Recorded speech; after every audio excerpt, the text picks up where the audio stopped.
이때 예수께서 갈릴리로부터 요단강에 이르러 요한에게 세례를 받으려 하시니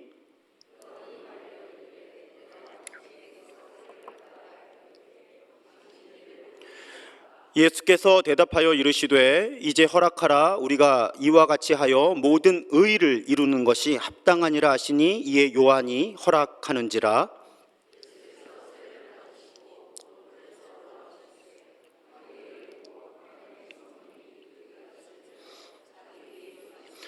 함께 읽습니다. 하늘로부터 소리가 있어 말씀하시되 이는 내 사랑하는 아들이요 내 기뻐하는 자라 하시니라. 아멘.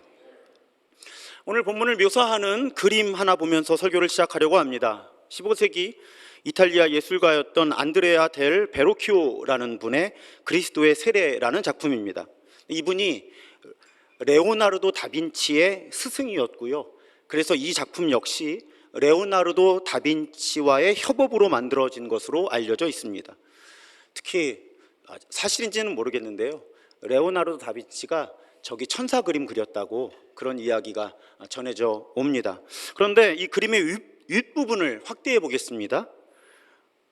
자, 성자가 밑에 세례를 받고 있는데 성부와 성령도 드러나는 거죠. 보시면 성령이 비둘기의 형상으로 이렇게 땅으로 내려오고 있고요. 성자와 성령을 파송하는 성부의 손이 그림 제일 상단에 이렇게 그려져 있습니다. 그리고 이제 하늘에서 음성이 들리는데 그 음성, 또 어쩌면 이 성령의 움직임을 저 노란 선으로 이렇게 표시한 것이 아닐까, 저는 그렇게 그림을 읽어 보았습니다.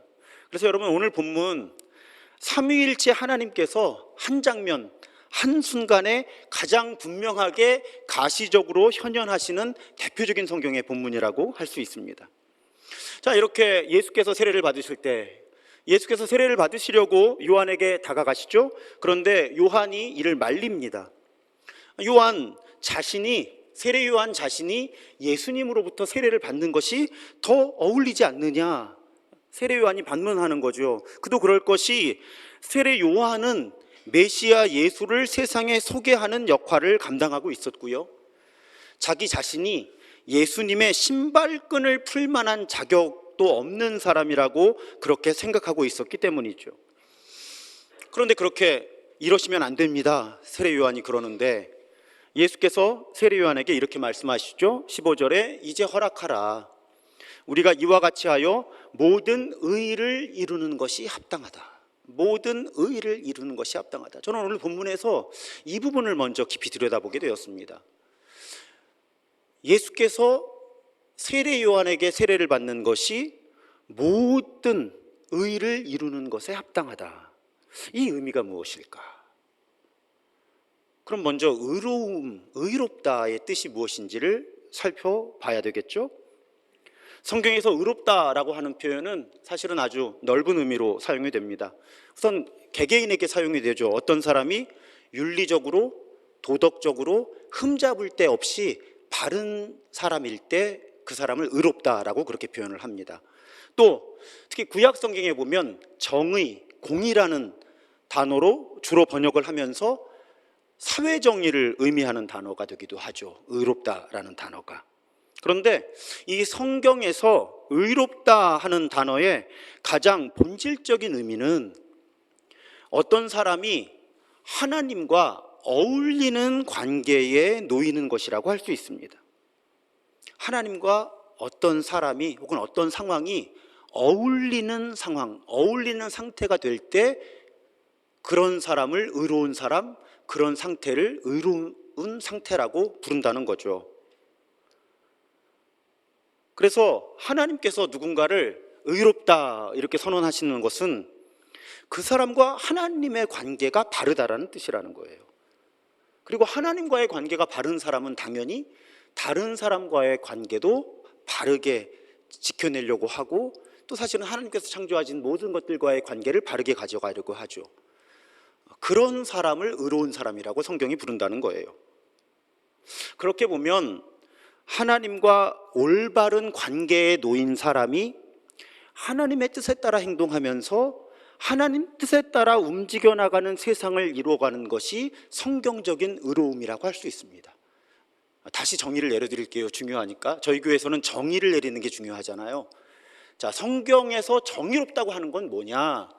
하나님과의 관계가 올바르게 놓인 사람이 하나님의 뜻에 따라 살아가면서 하나님의 뜻이 이루어지는 세상에 참여한다. 그런 세상을 이루어간다. 그럴 때 우리는 성경적으로 의롭다라고 말할 수 있다는 것입니다. 그러니까 사실은 성경에서 의롭다 하는 것, 또 오늘 예수께서 모든 의를 이루는 것이 합당하다라는 건 한마디로 더 압축을 하면 하나님의 뜻대로 이루어진다라는 뜻이에요. 그래서 공동번역 성경이 이렇게 번역합니다. 지금은 예수님 말씀이죠. 내가 하자는 대로 해라. 나에게 세례를 베풀어라. 우리가 이렇게 해야 하나님께서 원하시는 모든 일이 이루어진다라는 취지로 예수께서 말씀하셨다는 거예요. 그런데 성경을 보면 하나님께서 이루고자 하시는 모든 일이 세상의 구원을 향하고 있죠. 그래서 그 부분을 강조하고 싶었던 신학자들은 개인적으로 성경을 번역하면서 오늘 예수님의 말씀을 이렇게 번역합니다. 톰 라이트라고 하는 성서학자는 예수님의 말씀을 이렇게 번역하는 거죠. 지금은 이렇게 해야 합니다. 당신이 나에게 세례를 베풀어야 합니다. 이것이 우리가 하나님의 구원 계획 전체를 완성하는 올바른 방법입니다. 예수님의 취지가 이렇게 번역이 될 수 있다는 거예요. 또 유진 피터슨 여러분 잘 아시는 영성가기도 하고 신학자기도 한데 오랜 세월 동안 이어져 온 하나님의 바로잡는 역사가 바로 지금 이 세례 속에서 하나로 모아지고 있습니다. 예수님의 말씀의 의미가 이렇게 번역될 수 있다는 것입니다. 그러니까 사실은 우리의 기준으로 보면 예수께서 세례 요한에게 세례를 베푸셔야 되는데 예수께서 낮아지셔서 겸손하게 세례 요한으로부터 세례를 받으시는 이 행동을 통해 이 세상에 메시아를 통한 구원이 이루어져 나가는 것이다. 그것이 하나님께서 그 상황 속에 요구하시는 하나님의 뜻이었다. 그리고 예수께서는 그런 하나님의 뜻에 순종하셨다. 그것이 오늘 본문의 전체적인 맥락이라고 하는 것입니다. 그렇게 예수께서 하나님의 뜻을 이루셨을 때, 의롭게 되셨을 때 하늘로부터 성령이 내려오시면서 하나님의 음성이 들린 거죠. 이는 내 사랑하는 아들이요 내 기뻐하는 자라. 우리 주님께서는 그렇게 하나님의 의를 이루신 것입니다. 그래서 여러분, 성경에서 의로운 사람은 하나님의 뜻을 이루는 사람이라는 거예요. 하나님의 뜻을 이루는 사람. 그리고 성경에서 의로운 상태가 되는 것은 하나님의 통치가 이루어지는 그런 상태가 되는 것, 우리 그렇게 이해하실 수 있습니다. 그런데 메시아가 어떤 존재인지를 예언하는 이사야 53장에 보면 메시아가 세상의 구원을 위해서 고난받는 종이 되신다라고 하는 예언이 나와요. 그러니까 메시아가 이 땅에 오시는데 힘으로 통치하는 존재가 아니라 오히려 고난받는 종의 모습으로 이 세상에서 메시아로서의 역할을 감당하신다. 이사야 53장에 그런 예언이 이루어지는데요. 그런데 그 이사야 53장에 그 예언 가운데 이런 예언이 있습니다. 나의 의로운 종이, 그러니까 하나님께서 보내시는 메시아라고 하는 의로운 종이 많은 사람을 의롭게 하고 그들의 죄악을 친히 담당하실 것이다. 그래서 여러분, 메시아가 이 땅에 오셔서 하나님의 뜻을 이루는 의로운 존재가 되신 거거든요. 그런데 예수께서는 본인이 의로운 존재가 되셔서 어떤 일을 이루셨는가? 많은 사람을 의로운 존재가 되게 하셨다. 이것이 성경의 선언입니다. 이걸 많이 들어보셨을 거예요. 신학 용어로 칭의라고 하죠. 하나님이 메시아 예수를 통해서 우리를 의롭다 하셨다. 그래서 여러분, 이미 우리는 의로운 존재가 된 거예요. 자, 죄가 뭡니까? 관계가 망가지는 게 죄잖아요. 그러면 구원을 얻는다는 건 뭡니까? 그 관계들이 회복되는 게 구원을 얻는 거예요. 이걸 의라는 용어로 사용하면 의가 무너지는 게 죄고요, 의가 회복되는 것이 구원입니다. 성경의 맥락에서 보면 그런 거예요. 그래서 우리가 죄인이 된다는 것, 타락한다는 건 하나님과의 관계가 망가지는 거잖아요. 하나님이 우리를 의롭다고 하실 수 없는 상태가 되는 거죠. 근데 우리가 구원을 얻는다는 건 의로운 존재가 되는 거예요. 그래서 하나님이 우리를 의롭다고 여기실 수 있는 상태가 되는 거죠. 그래서 여러분, 우리는 예수 그리스도를 통해 하나님과의 관계가 바로 잡혀서 의로운 존재가 이미 된 거예요. 이미 된 거예요. 오늘날 많은 그리스도인들의 비극은 예수님을 통해 이미 이루어진 것에 대한 확신이 없어요. 이미 이루셨다는 거예요. 우리를 의롭다 하셨다는 것입니다. 그래서 여러분, 우리는 의로운 존재로서 의로운 존재답게 살아야 되는 거예요. 그것이 이 땅에서 구원받은 삶을 사는 것이고 이 땅에서 영원한 생명을 사는 것입니다. 사도행전 10장에서 베드로 사도가 이렇게 선포하죠. 한번 같이 읽어볼까요? 시작.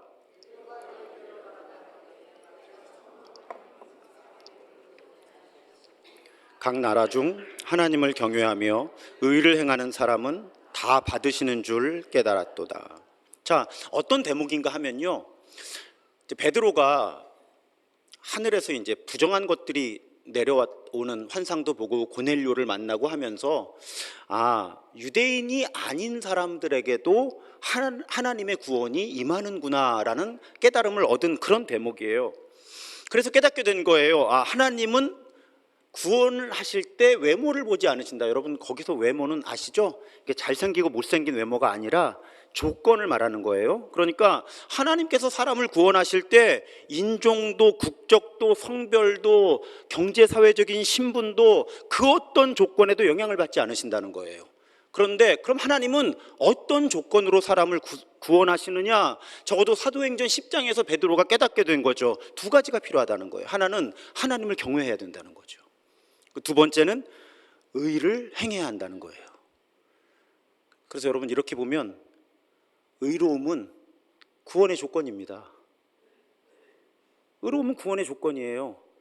지금 베드로가 분명히 그렇게 선언하잖아요. 하나님께서 사람을 받아주시는 것은 하나님을 경외하는 사람과 의를 행하는 사람을 하나님은 다른 조건 보지 않으시고 받아주신다는 거예요. 그래서 여러분, 제가 원고에 이런 문장을 썼습니다. 의로움은 구원의 필요 충분 조건인 거예요.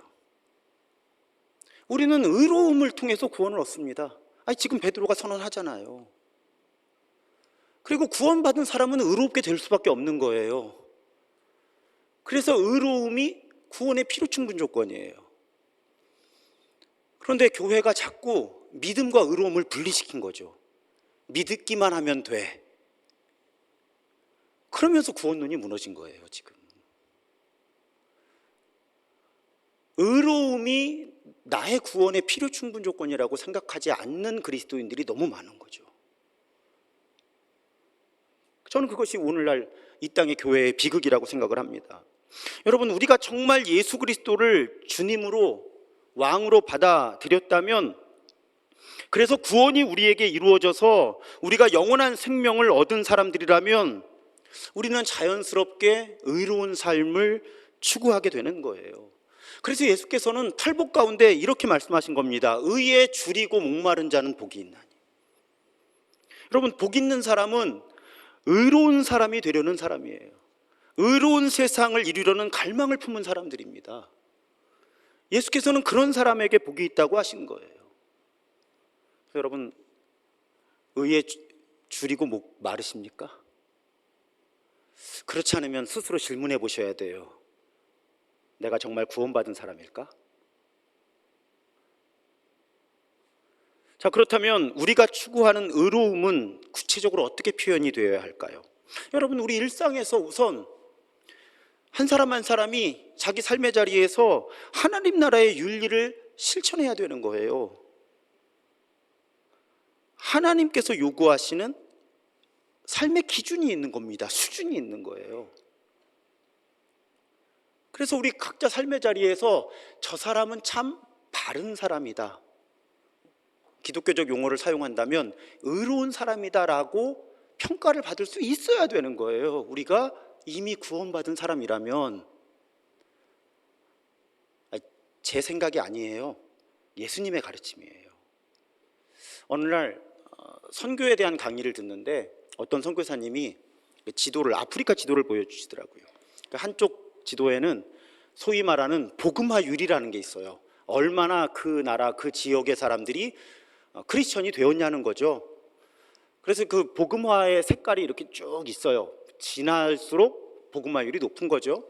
다른 쪽 그림에는 다른 같이 여기에도 색깔이 쭉 있는데 기준이 다릅니다. 이쪽 그림은 부패율이었어요. 놀랍게도 아프리카의 복음이 전해져서 교회가 빠른 속도로 성장하고 많은 사람들이 크리스천이 되고 그래서 복음화율이 높아진다고 막 자랑했거든요.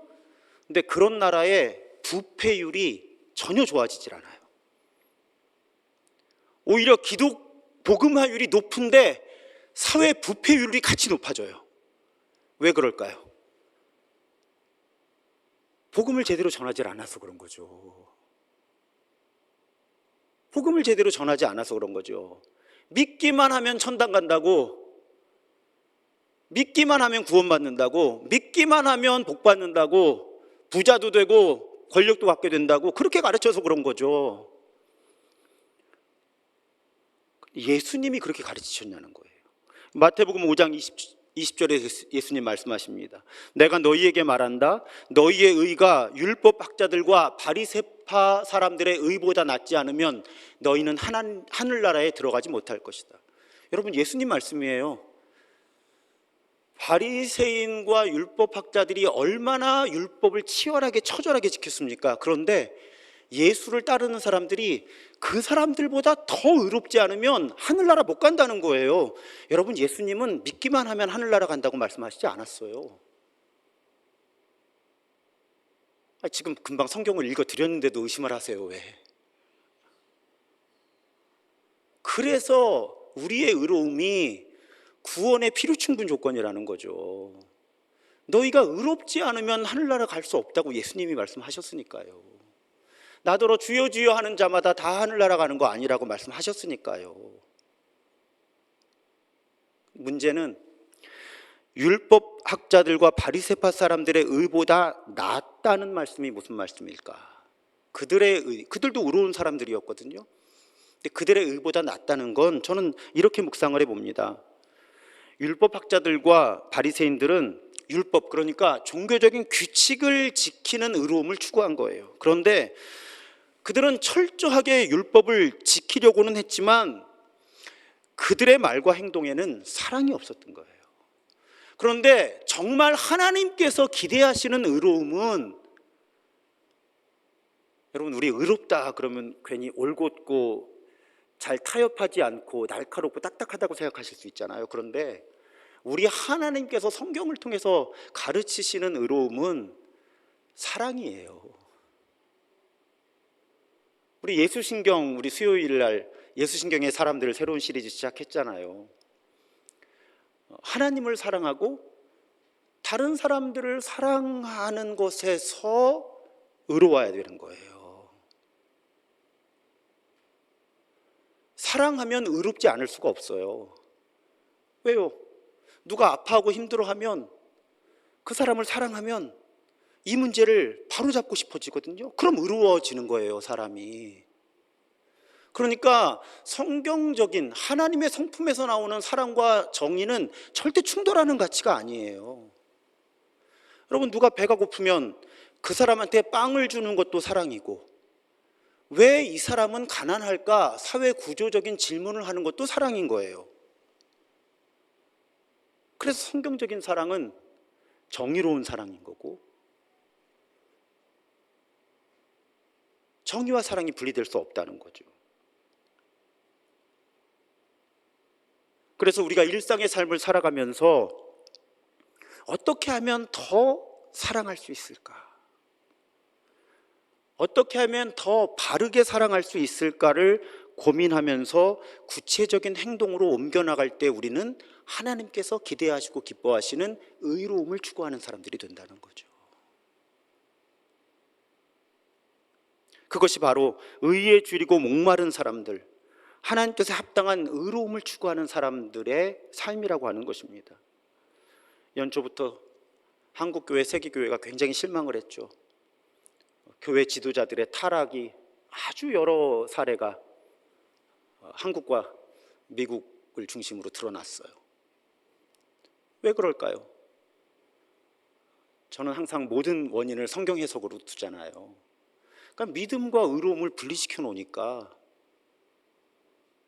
분리시킬 수 없는 가치를 자꾸 분리시켰단 말이죠. 사랑과 정의도 분리시킬 수 없는 거고 믿음과 의로움도 분리시킬 수 없는 건데 이걸 다 분리시켜 놓고 우리 편한 대로 선택하는 거죠, 그냥. 그리고 그런 가치 위에서 그런 가치를 놓고 높아진 지도자들인 거예요. 그러니까 언젠가 드러나는 거죠. 우리는 그런 영성을 추구하면 안 되는 거죠. 그 부분을 우리가 분명히 새기고 살아야 되는 거예요. 그러니까 여러분, 우리 각자 삶의 자리에서 의로움을 추구해야 해요. 내가 지금 여기서 이 돈을 어떻게 벌고 어떻게 사용하는 것이 의로움일까?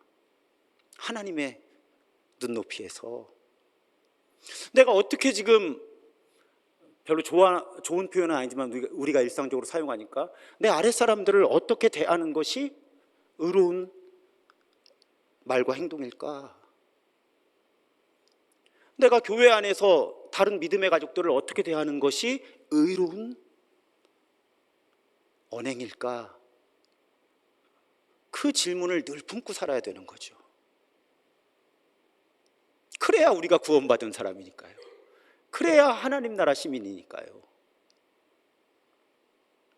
그런데 자기 삶의 자리에만 고민이 머물러서는 안 된다는 거예요. 제가 가끔 인용하는 말 있잖아요. 왜 가난한 사람한테 빵을 주는 건 좋은 일이고 저 사람이 왜 가난해졌을까라고 사회구조적인 질문을 던지는 건 좌파라고 손가락질하냐는 거예요. 그렇기 때문에 우리가 정말 하나님 나라의 의로움을 추구한다면 개인의 윤리적인 차원을 넘어서서 사회구조적인 차원까지 볼 수 있는 그리스도인들이 되어야 된다는 거죠. 원리는 단순합니다.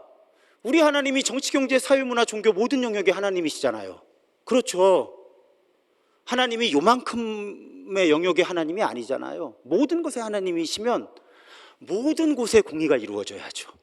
모든 곳에 사랑이 이루어져야죠. 그래서 여러분,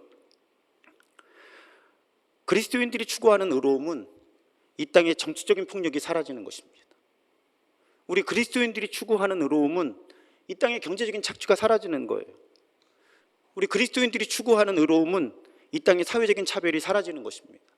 저도 최근에 탈팡했습니다. 사실은 제가 그런 거 별로 안 좋아해요. 왜냐하면 결국은 그런 불매운동의 피해를 일단 제일 취약한 계층의 노동자들이 먼저 떠나야 되기 때문에, 그리고 사실상 길게 보면 실효성은 없죠. 정부가 정책을 크게 바꾸고 기업이 경영 문화를 바꾸지 않는 한은 그런 시도들은 별로 의미가 없다고 믿기 때문에 평소에 별로 그런 행동에 참여를 안 하는데, 이번에는 저 개인적으로 너무 화가 나서 논리를 벗어나서 탈팡을 하지 않을 수 없었습니다. 탈팡이 뭔지 모르시는 분이 계시구나. 쿠팡이라고 하는 기업과의 거래를 중단했다는 뜻입니다. 아예 아이디를 지워버렸다는 뜻이에요. 누군가는 어떻게든 저항을 해야 되니까, 당신들이 잘못하고 있다는 목소리를 누군가는 내줘야 되니까 좀 불편해지긴 하더라고요. 물건을 다른 경로로 살려니까. 근데 어떻게 해요? 성경적인 의로움을 추구하려면 불편함을 좀 참고 돈도 좀 더 쓰고 해야 되겠죠. 여러분, 우리가 어떤 정치인 혹은 정치 세력을 지지하고 또 투표에 참여할 때도 마찬가지예요. 늘 말씀드리지만 우리의 이념과 이익이 기준이 되어서는 안 됩니다. 우리가 그리스도인이라면. 우리는 하나님께서 기대하시는 의로움이라고 하는 관점에서 어떤 정치인이나 정치 세력을 볼 수 있어야 되는 거죠. 어떤 정치인이나 어떤 정치 세력이 어떻게 하나님의 의로움을 세상에 이루는가 혹은 그렇지 못한가. 우리는 그런 분별력을 갖춘 그리스도인들, 그런 분별력을 갖춘 교회가 되기 위해서 계속 말씀과 기도의 삶을 이어가야 되는 것입니다. 자, 설교가 이 대목에 이르면 모든 설교자들은 예화를 찾게 됩니다. 그래서 막 인물들을 찾아보는 거예요. 또 이 설교자들의 부담이 있습니다. 한번 인용했던 인물을 또 인용하는 건 굉장히 부담스러운 거예요. 그리고 또 한국교회 목사로서의 부담이 있습니다. 가급적 우리나라 사람을 찾았으면 좋겠다. 그래서 또 막 찾아본 거예요. 하나님 나라의 의로움을 추구한 사람들. 근데 그래도 또 어느 정도는 또 사람들이 인지할 만큼 유명한 분이어야 되고, 그래서 막 검색을 하다가 오늘 설교의 맥락에서 찾아낸 분은 이태영 변호사라는 분입니다. 많은 분들 아실 거예요. 이분이 1914년에 태어나셔서 1998년에 소천하셨습니다. 근데 이분이 유명해진 건, 세계적으로 유명해진 건 지난 2017년에 세계 여성의 날이 있거든요. 그 세계 여성의 날에 그 세계적인 그룹 구글의 로고를 여성들로 이렇게 올린 거예요. 여성들의 얼굴, 인물로 구글의 로고를. 근데 그때 한국 여성으로서는 유일하게 그 로고에 올라간 거죠. 이 이태영 변호사가. 그만큼 구글이 영향력 있고 의미 있게 살아낸 여성이라고 인정을 하면서 더 넓은 세상에 알려진 거예요. 이 이태영 변호사는 1950년대 초반에 30대 후반의 나이에 첫 여성 서울대 법대 졸업생이 되고요, 최초의 여성 사법고시 합격자가 됩니다. 그런데 당시의 사회 통념, 남녀 차별, 그리고 남편 정일영 선생이 야당 인사였어요. 그래서 그런저런 이유로 판사에 임용되지 못합니다. 그래서 변호사 개업을 할 수밖에 없었어요. 그래서 대한민국 최초의 여성 변호사가 됩니다. 그리고 평생을 호주제 폐지라든지 동성동본 금운령의 폐지, 가족법 개정하는 거, 이렇게 시대 정신에 맞는 법이 만들어지고 적용되는 일에 헌신하며 살아가요. 이분이 개업을 하니까 여성들이 찾아옵니다. 가정에서 또 사회에서 억눌린 여성들이 여자 변호사가 나왔으니까 찾아와서 억울함을 토로하는 거예요. 그래서 이분이 1956년에 지금의 한국가정법률상담소의 전신이라고 할 수 있는 여성법률상담소를 개소를 합니다. 그리고 이렇게 변호사로 살아가다 보니까 당시에 법률 지식이 부족한 여성, 어린이, 청소년들, 이 가정폭력과 아동학대에서 보호를 해줘야 되는데, 그래서 이분이 혼자 한 건 아니죠. 가정법원이 필요하다. 가정법원. 그래서 1962년에 청원운동이 시작되어서 가정법원이 설립되는데 또 결정적인 역할을 하기도 합니다. 또 이렇게 한국 역사의 독보적인 여성 그리고 인권 운동가였던 이태영 변호사는 또 민주화 운동에도 헌신을 했어요. 독재 정권에 저항하다가 구속된 사람들의 무료 변론에도 적극적으로 참여를 했고요. 그러다가 3.1 민주구국선언에 참여했다는 이유로 1977년에 변호사 자격을 박탈당했다가 80년에 복권이 되기도 합니다. 근데 이제 이분이 어떤 힘으로 이런 삶을 살았을까? 그 근본적인 이유를 물을 때 주변에서 이 이태영 변호사를 지켜봤던 많은 사람들이 이 이태영 변호사가 가지고 있던 기독교 신앙이 이분으로 하여금 이렇게 의로운 삶을 살아가고 의로운 세상을 추구하도록 했다, 이런 공감대가 형성이 되어 있는 거죠. 그래서 어떤 책에 보면 이태영 변호사가 직접 쓴 글이라고 되어 있는데, 제가 검색해 본 결과 본인이 직접 쓴 글은 아니고 이 이태영 변호사에게 헌정된 글인 게 맞는 것 같아요. 그래서 그 글을 읽어드리겠습니다. 여기서 나는 이태영 변호사예요. 한국의 첫 여성 변호사가 되어 세상이 이태영 변호사를 우러러보는 영광을 꿈꿀 때 음성이 들렸다는 거죠. 나지막한 음성. 주어가 생략되어 있지만 우리는 하나님이라고 추측할 수 있겠죠. 나지막한 음성으로 나를 부르시고 우는 여성 가리키며 말씀하셨죠. 그러니까 이태영 변호사가 우리나라 최초의 여성 변호사가 돼서 사람들로부터 높임을 받고 싶어 할 때 하나님은 이태영 변호사를 부르셔서 나지막한 음성으로 부르시고 우는 여성을 가리키며 말씀하셨다는 거죠. 너 이태영은 정의의 변호사가 되어라. 인권의 변호사가 되어라. 우는 자의 변호사가 되어라. 평화의 사도가 되어라. 그 말씀 힘입어 30년을 달려오고 그 말씀 받들어 70평생 바쳤나이다. 그 사명 소중해 밤과 낮 뛰었나이다. 소처럼 일하고 뛰어왔나이다. 그러니까 이태영 변호사를 지켜본 분들은 이분이 하나님의 사람이었기 때문에 이렇게 의로운 사람으로서 의로운 세상을 만드는 일에 헌신했다라고 그렇게 이분의 헌정사를 쓴 겁니다. 그래서 여러분 다시 여쭤보고 싶어요. 오늘 지금 여러분 안에는 어떤 종류의 의로움에 대한 목마름이 있으십니까? 또 그 의로움을 어떻게 이루어 가시겠어요? 제가 오래전에 미국에서 영성훈련에 참여하고 있었는데 견학을 간다고 해서 따라갔습니다. 그랬더니 필라델피아 근교에 있는 펜들힐이라고 하는 퀘이커 공동체를 방문한 거예요. 당연히 기대를 안 했는데 거기서 한국분을 만났어요. 30대 중후반에. 이 펜들힐이라고 하는 퀘이커 공동체는 진정한 영성이 무엇일까? 또 그 진정한 영성에 기반한 삶의 방식은 무엇일까? 또 진정한 영성의 토대를 둔 세상은 어떤 세상일까? 이런 걸 이제 함께 공부하고 기도하며 찾아가는 그런 공동체예요. 우리나라의 함석헌 선생이 거기서 공부를 했죠. 가면 도서관에 이렇게 함석헌 선생이 손으로 쓴 논문이 이렇게 전시가 되어 있기도 합니다. 근데 거기서 뜻밖의 한국분을 만난 거예요. 그래서 당연히 반사적으로 한국 사람들이 만나면 어떻게 여기 오게 됐냐고 물어보게 되잖아요. 근데 그분이 그런 대답을 하셨어요. 이분이 한국에서 사회 변혁을 위한 기관에서 헌신했다는 거예요. 정말 더 나은 세상을 만들기 위해서 정말 헌신적으로 일하고 살았다는 거예요. 그런데 점점 자기 안에 더 나은 세상을 만드는 일에 헌신하려고 하는 힘이 사라진다고 하는 걸 느꼈다는 거예요. 대단한 분이죠. 근데 젊은 나이에 결혼을 해서 아내도 있고 초등학교 아이들도 있는데 한국에서의 모든 삶을 중단하고 가족들 전부가 펜들힐로 들어온 거예요. 내가 어떻게 살아야 할까? 내가 어떻게 살아야 나도 바르게 살고 이 세상도 더 바른 세상이 이루어지게 할 수 있을까를 내가 찾아내야 되겠다. 여러분, 이분과의 대화가 제가 잊혀지지 않는 건 진정한 의로움은 우리 안에 있는 영적인 중심에서 만들어지는 거예요. 그렇지 않으면 위선자가 되기가 쉬운 거예요.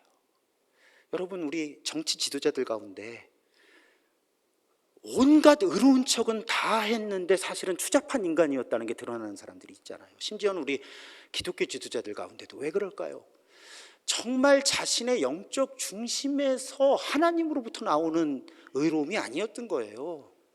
교회 안에도 저부터 조심해야죠. 그런 의로운 척하는 사람들 아주 교회를 어렵게 합니다. 자기는 제대로 착각하는 거죠. 자기가 의롭다고. 사실은 자신의 영적 중심에서 나오는 의로움이 아니라 그냥 자기가 자기 목소리를 내고 싶은 거죠. 자기 뜻대로 일들이 이루어지는 걸 보고 싶은 거죠. 아까 말씀드린 것처럼 진정한 의로움은 사랑과 분리되질 않거든요. 그걸 보면 아는 거예요. 어떤 사람이 의로운 모습을 보일 때 그것이 정말 사랑 가운데 이루어지고 있는가, 아니면 자기를 과시하거나 자기를 드러내고 싶은 마음이 더 강하게 드러나는가.